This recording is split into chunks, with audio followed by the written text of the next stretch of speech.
You cannot win the war against the world if you can't win the war against your own mind. Self-discipline is the center of all material success. 99% of people are not willing to do what it takes to make their dreams come true. The Marines have a saying, everybody wants to go to heaven, but nobody wants to die.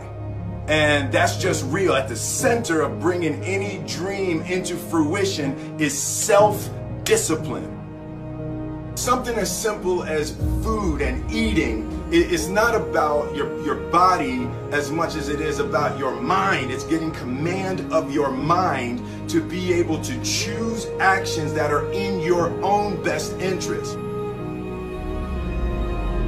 A lot of people are just trying to change. A lot of times, like I just did a podcast on habits, right? How to be able to adopt new habits and also delete and get rid of, break bad habits, right?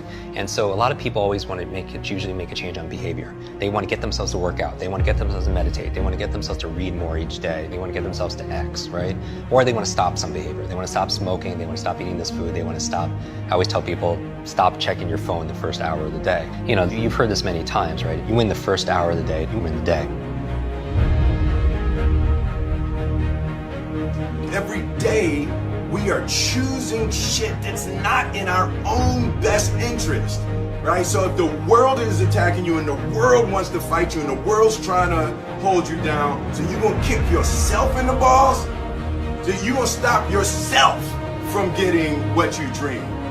When I want to transform or transcend or make a real positive change, I'm looking at all the other areas of ourselves. So I'm looking at, for example, our environment. Are people setting up their environment to win? So change doesn't just happen at this level of behavior, but what you have to change the environment. So for example, if you want to stop eating a certain food, it helps to be able to have not have that food in your home, right? So you change the environment. In life, we must all suffer one of two pains: the pain of discipline or the pain of regret. I'm asking you, choose wisely. So whatever it is that you're trying to achieve in life, the critical component is getting things done, and getting things done in a systematic way. Building the character that's associated with getting things done in a systematic way requires that you become disciplined. And if we live a lazy, undisciplined life, and we just give in to our feelings, and we act on these emotional impulses, we're going to make very poor choices that we regret later on. We would be much better off to just discipline ourselves right now, so that later on, we don't have to carry that heavy load of regret. I think a lot of people suffer from decision-making fatigue, right? And this is very strong research saying that you can only make a certain amount of good decisions a day.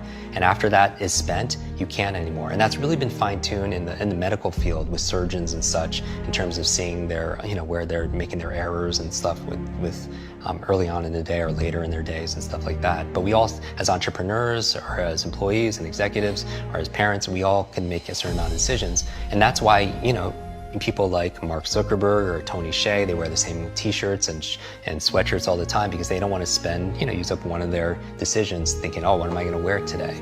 Right? And so my goal is to streamline my life, put the routines, the first hour of the day and the last hour of the day, I really micromanage to the point where it's habitual. I don't even have to think about it. And then, because those are the times of the day where I can really have the most impact, because later on in the middle of the day, team members need this, there's firefighting this, client needs that. But the first hour, the last hour, I really want to control. So all this really helped develop grit and resilience, in my body, so I could have the ability to persevere. And also, I stand guard to my brain all the time, what goes in.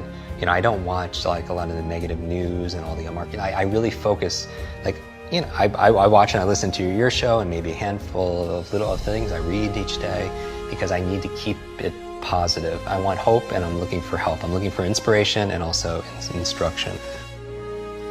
Self-discipline is the definition of self-love. When you say that you love yourself, that means that you have behavior towards yourself that is love. Like you say to yourself, hey man, look, I know you want to eat that pizza and it'll be really good, but I can't let you eat that, man, because if you eat that pizza, you're gonna feel like shit. You know, and I love you too much to let you eat that. And I think the word discipline has kind of gotten a bad name. We think about it in terms of punishment. I'm not talking about discipline in that way. I'm talking about discipline in the sense that you forego immediate pleasure for the exchange of long-term self-respect. Self-love is when you say to yourself, man, look, I know you and that girl got a real connection. I know y'all vibe, but that's your girl's cousin. So I love you too much to let you do that. Self-love is, hey, look, I know you got a test on Monday, you know. I know you really want to go out with your friends. It's Saturday night, you want to go out, but if you fail that test, you're not going to feel good about yourself. You know, I love you too much to let you go out tonight. Self-discipline is self-love. If you want to be happy, you have to love yourself, which means you have to discipline your behavior. The road to sustained happiness is through disciplining your behavior.